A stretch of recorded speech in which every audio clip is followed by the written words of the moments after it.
A woman in a purple dress exclaimed, "I've never been to this store. Cinderella dresses. What kind of name is this?"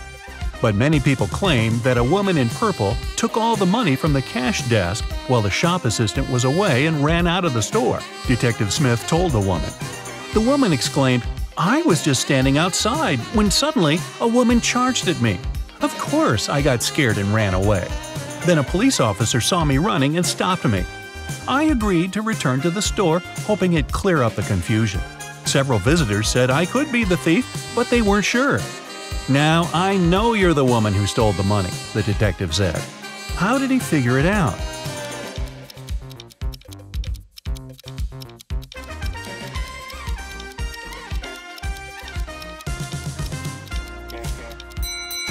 The woman said return to the store, which means she had been there before and lied about the whole situation.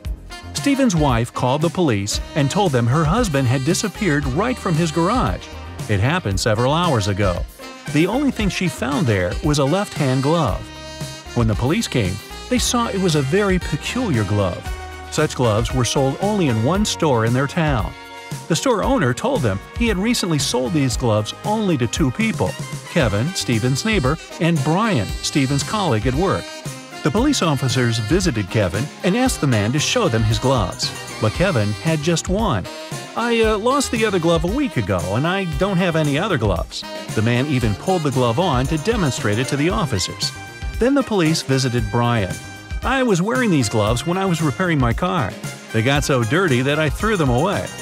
Who do you think knows something about Stephen's disappearance?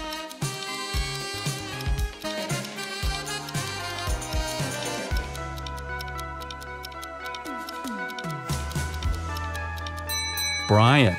Kevin put his glove on his left hand, and the glove Stephen's wife found was also for the left hand. You're locked in a room with 3 doors. It's safe to walk through any of them, but the doorknobs are the real problem. One of them puts out high voltage. The second is covered with poison. Just one drop on your skin and you won't survive. And the third doorknob is so hot it will make your hand burn. What doorknob should you opt for?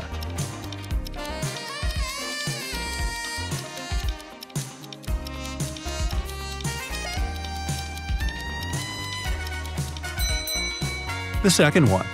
You can take off any piece of clothing and open the door with its help. This way you won't touch the doorknob with your bare hand. Both Sharon and Cynthia had a box of chocolates each. There were 14 chocolates in each box.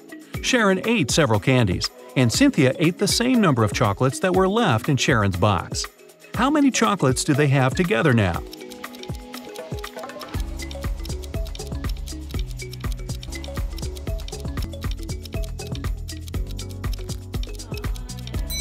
They still have 14 chocolates together. Your company produces shoes. You have 2 factories in different cities. The workers of both factories have started to steal shoes. You can't use any additional security, but you have to stop the theft. How can you do it?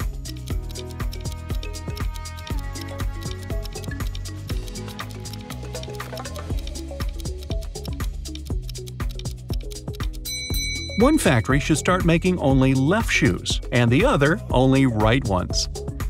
A married couple went on a vacation and asked their neighbor to look after their house.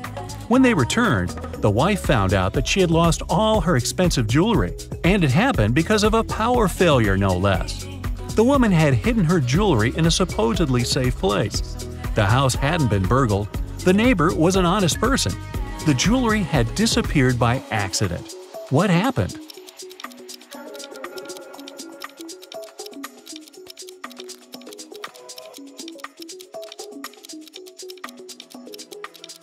The wife hid her jewelry in the freezer in a bag with frozen food. After the power failure, the food got spoiled. The neighbor decided to help and threw away all the bad food from the fridge, along with the jewelry. Robert was a collector of rare coins. One day, the man called the police. "I got this coin only yesterday," he cried. "I've been looking for it for several years, and now it's gone. I'll bet it's one of my brothers. Frederick and Matthew live together with me. One of them collects ancient books, and the other with me. One of them collects stamps. All our collections are kept in one large room." The police started to ask Robert for more details. It turned out that the key from the room where all the collections were was kept in a vase standing on the fireplace. The only person who visited the house was Robert's friend, Mark. The man liked the coin so much that he started offering big money for it. But Robert didn't agree to sell it. In the morning, he came to check on the coin, but it was missing. When the police arrived, they found out the room had been opened with the key. The police didn't find any fingerprints either. Do you know who stole the coin?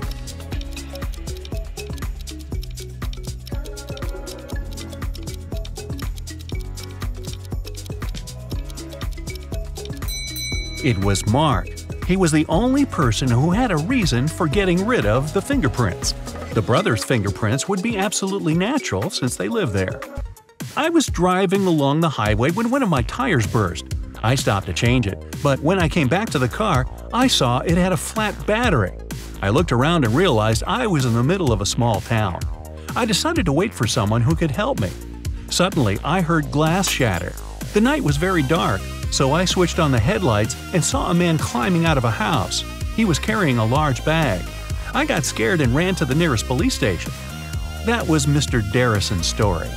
The police detective who was listening to him asked, "And where did you hide everything you had stolen from that house?" How did he come to that conclusion?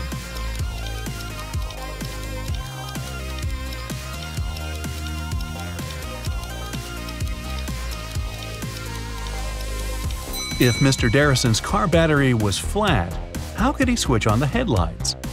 A math teacher told his students about the Roman numerals. After that, he asked them to draw just one continuous line and turn IX into 6. The only condition was that the students were not to lift their pens from the paper until the line was finished. Jeffrey was the first to complete this task. How did he do this?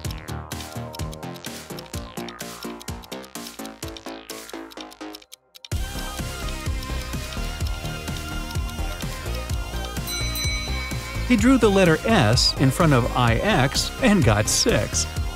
Kimberly inherited an old house from a rich aunt. When the young woman was exploring the cellar, she came across a massive wooden door. She opened it and saw a small room. In that room, there were 3 bags and a note on the floor. One of the bags has $1 million and the others are empty. You can only open one bag, so think carefully.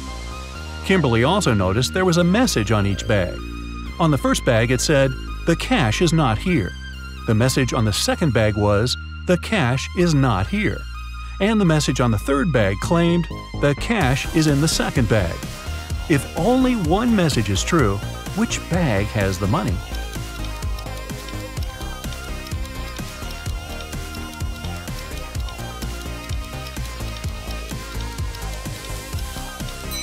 The money can't be in the second or third bags. If it was so, then 2 messages would be true.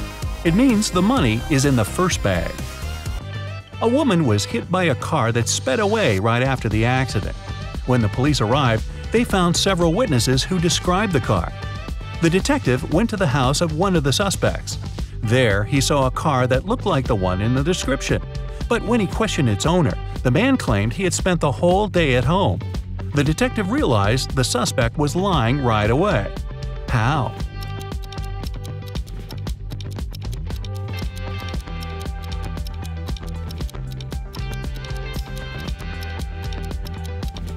He touched the hood of the car. It was still warm from the engine. When you look for something, you always find it in the last place where you search. Why is that?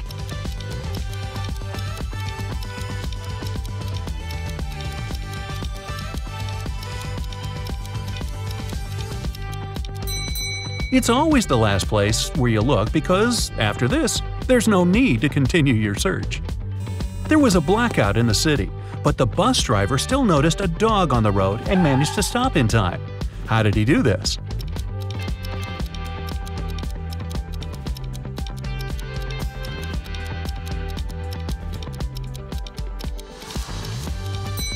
This accident happened during the day.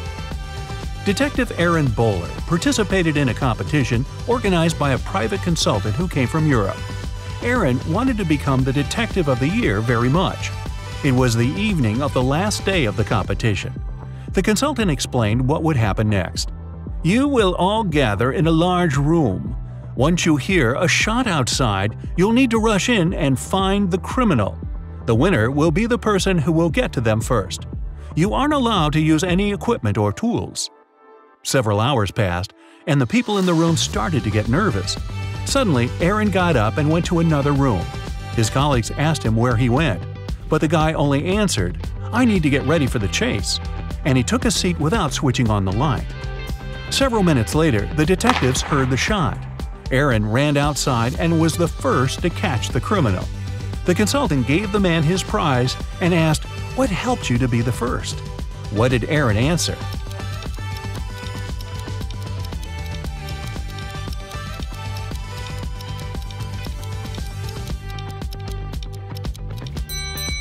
His eyes didn't need to get used to the darkness outside because he had already spent some time in a dark place.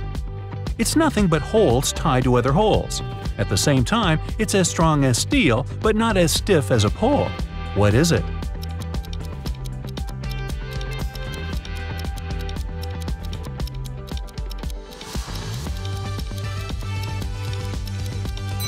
It's a chain. Dylan was trapped in a basement. The only thing he found inside was a note and a pen. Find the way to get 200 out of 188 with one line, and you'll be free. 5 minutes later, the door opened automatically, and Dylan was free. What did he do?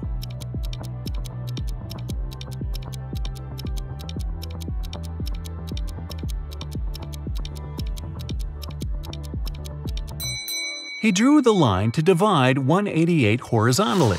That way, he got 2 ones and 4 zeros.